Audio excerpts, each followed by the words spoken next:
हाँ जी, जय श्री श्याम सभी को।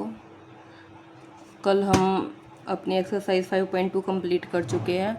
आज हम एक्सरसाइज 5.3 करते हैं क्लास 10th की। देखिए उससे पहले मैं आपको थोड़ा सा इंट्रोडक्शन बताऊंगी। मैं इससे पहले आपको इंट्रोडक्शन दे भी चुकी हूँ जब मैंने चैप्टर शुरू किया था, लेकिन इस एक्सरसाइज में हमें सम ऑफ एपी सीरीज़ निकालना है। जितनी बार भी हम करेंगे सम के बारे में बात करेंगे एपी सीरीज़ के, तो मैं उसके लिए आपको थोड़ा सा बता के चलती हूँ, फॉर्मूला ही बताती हूँ कि अगर हमारे पास कोई एपी सीरीज़ और उसका हमें सम फाइंड करना है तो सम कैसे करेंगे। देखो, सम ऑफ एपी फॉर्मूला क्या होता है, n/2 into 2a plus n-1 into D. ये फॉर्मूला होते हैं एपी का। ये मैं आपको बता चुकी हूँ। n का मतलब क्या है, नंबर ऑफ टर्म। a क्या है, फर्स्ट टर्म। n फिर से वही नंबर ऑफ टर्म। d क्या है, कॉमन डिफरेंस। जब हमें इस क्वेश्चन में कोई 3 वैल्यू दी होंगी तब हम एपी का सम फाइंड कर सकेंगे। n, a और d की वैल्यू गिवन है तो हम एपी की वैल्यू फाइंड कर सकते हैं यहाँ से। दूसरा फॉर्मूला तो इसी का ही आगे डिस्क्रिप्शन है, लेकिन हम दूसरे वे से इसी फॉर्मूले को कैसे लिख सकते हैं, सम ऑफ एपी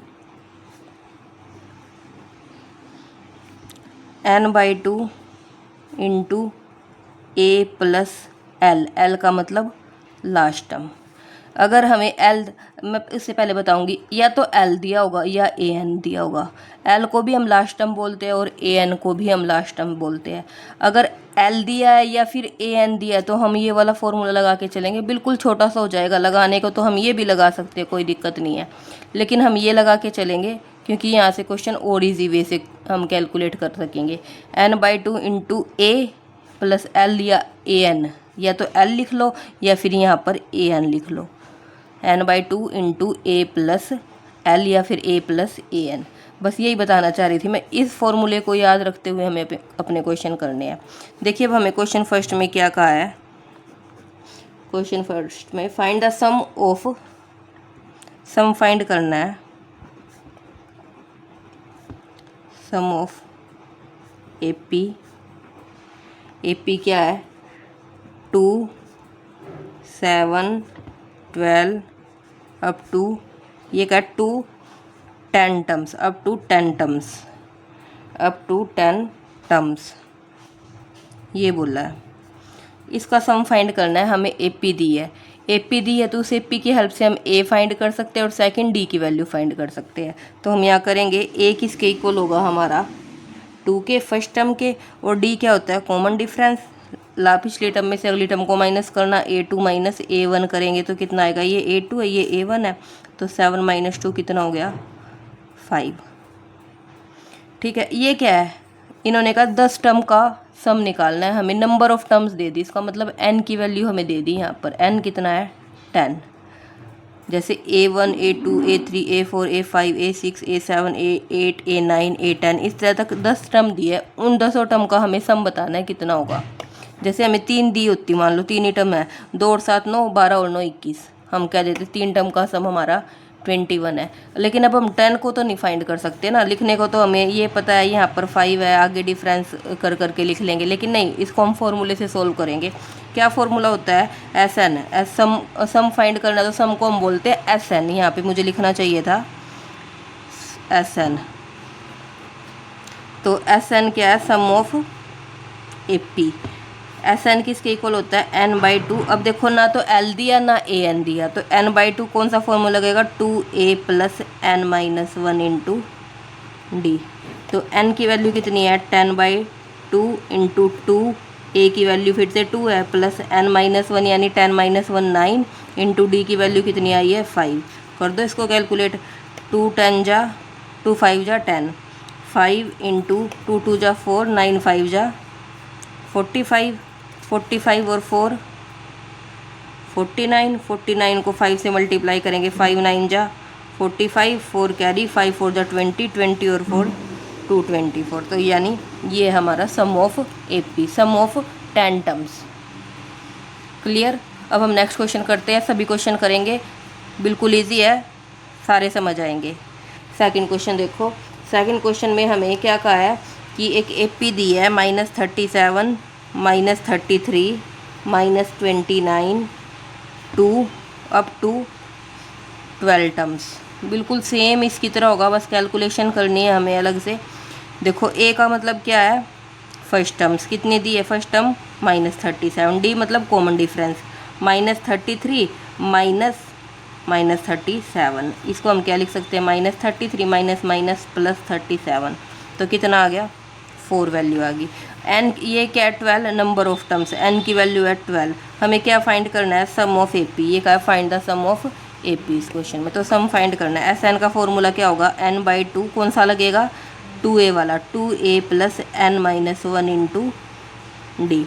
एन की वैल्यू कितनी है, 12, 12/2 इंटू 2a, 2 मल्टीप्लाई a की वैल्यू है -37 प्लस n की वैल्यू फिर से 12, 12 माइनस 1 11 मल्टीप्लाई d की वैल्यू आई थी 4।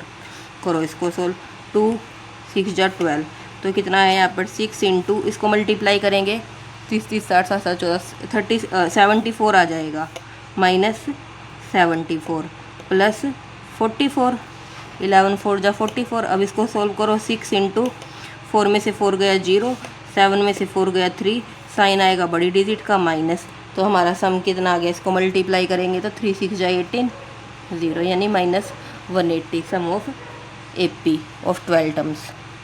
इसी तरह करने हैं अब हम अपना नेक्स्ट क्वेश्चन करते हैं। थर्ड पार्ट में हमें क्या बोला गया है,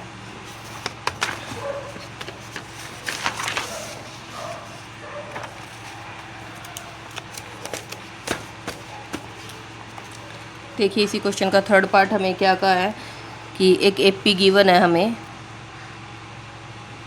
एपी की वैल्यूज़ क्या है, 0.6, 1.7, 2.8 अप टू 100 टर्म्स, अब हमें 100 टर्म का सम बताना है कितना होगा। तो देखो ए कितना होगा, 0.6, डी की वैल्यू क्या होगी, 1.7 माइनस 0.6, 7 में से 6 गया 1, 1 में से 0 गया 1 और बीच में आ गया पॉइंट। अब नंबर ऑफ टर्म्स कितनी है, 100, एन की वैल्यू है 100। हमें सम निकालना है, सम का फॉर्मूला होगा n/2 into 2a plus n-1 into D. करो इसको सोल्व, n का मतलब 100 है, 100/2 इंटू 2a की वैल्यू है 0.6 प्लस n-1 यानी 100 - 1 99 मल्टीप्लाई डी की वैल्यू कितनी है 1.1। बस इसको सोल्व करना है, 50 पे कैंसिल हो गया 2 की टेबल में, 50 इंटू ये कितना आया 2 6 जा 12 और 0.1 डिजिट के बाद। अब देखो 99 को 11 की 99 से मल्टीप्लाई करते हैं, सिर्फ ये सोचो 1.1 नहीं है 11 है, 11 को 99 से मल्टीप्लाई करेंगे, 11 9 जा 99, 9 कैरी, 11 9 जा 99, 99 और 9 108। अब पीछे से देखो कि हमारा कितनी डिजिट के बाद यहाँ पर डेसिमल है, एक डिजिट के पीछे से देखते हैं हम, एक डिजिट के बाद है तो यहाँ हमने लगा दिया पॉइंट। अब इन दोनों को ऐड कर दो, देखो ऐड भी पॉइंट टू पॉइंट करते हैं, 1.08.9 है ना, 108.9, फिर यहाँ पर भी पॉइंट लगाओ, पॉइंट के उस साइड 2 है और इस साइड 1 है, बस ऐड कर दो, 9 और 2 11, 1 8 और 1 9 और 1 10, 10 कंप्लीट आ गया और यहाँ से आ गया 1, यानी 110.1, 50 मल्टीप्लाई 110.1। अब इसको हम कैसे करेंगे, मैं इसका डेसिमल हटाऊंगी इजी वे से करने के लिए, 110 पॉइंट नहीं लिखूंगी, सीधा 1 बाय कितना आ जाएगा, डेसिमल कितनी डिजिट के बाद है 1 डिजिट के बाद, इसलिए 10 आ गया, 0 से 0 कैंसिल आउट होगी, तो कितना आ गया 5 1 जा 5 0, 5 1 जा 5, 5 1 जा 5। ये हो गया sum of AP of 100 terms, 100 term का सम। इसी तरह हम अपना नेक्स्ट एंड लास्ट पार्ट करेंगे। इसमें क्या बोला गया है हमें, देखिए फोर्थ पार्ट, एक एपी है, एपी की हमें क्या टर्म दिया है, 1/15, 1/12, 1/10 up to 100 terms, oh sorry 11 terms. तो ए की वैल्यू क्या होगी, फर्स्ट टर्म 1/15, डी क्या होगा 1/12 माइनस 1/15, एलसीएम क्या होगा, ऐसा नंबर देखो जो इसकी टेबल में भी आता है, इसकी भी टेबल में आता है, 60 आएगा ना, 60 आएगा बिल्कुल, 60 एलसीएम आ गया। 12 5 जा 60, 15 4 जा 60, तो कितना आ गया 1/60 माइनस करने पर डी की वैल्यू आ गई हमारे पास 1/60। एन क्या है, नंबर ऑफ टर्म्स कितनी दी है 11। हमें क्या फाइंड करना है एस एन। एस एन का फॉर्मूला क्या होता है n/2 into 2a plus n-1 into D.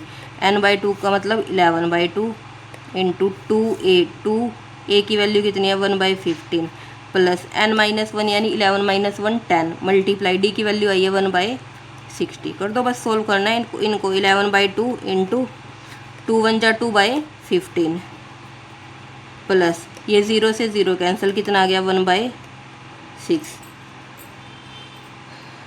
तो अब इसको सोल्व करना है। इसको कैसे सोल्व करेंगे, 11/2 15 और 6 का एलसीएम कितना आएगा, जो दोनों में कॉमन हो, मतलब दोनों का फैक्टर, और वो 6 इंटू 15 का आ जाएगा 30, क्योंकि 15 30 वो 30 इसकी टेबल में भी जा रहा है, इसकी में भी जा रहा है। नहीं तो बिल्कुल ईजी वे जैसे सब करते हैं ऐसे कर सकते हैं हम। 5 3 जा 15, फिर ये 6 एज इट इज़, 3 1 जा 3, 3 2 जा 6, 5 3 जा 15, 15 1 जा 15, 15 2 जा 30, ये 30 एलसीएम आ गया। तो हम कैसे करेंगे, 15 2 जा 30, 2 2 जा 4, 6 5 जा 30, 5 1 जा 5।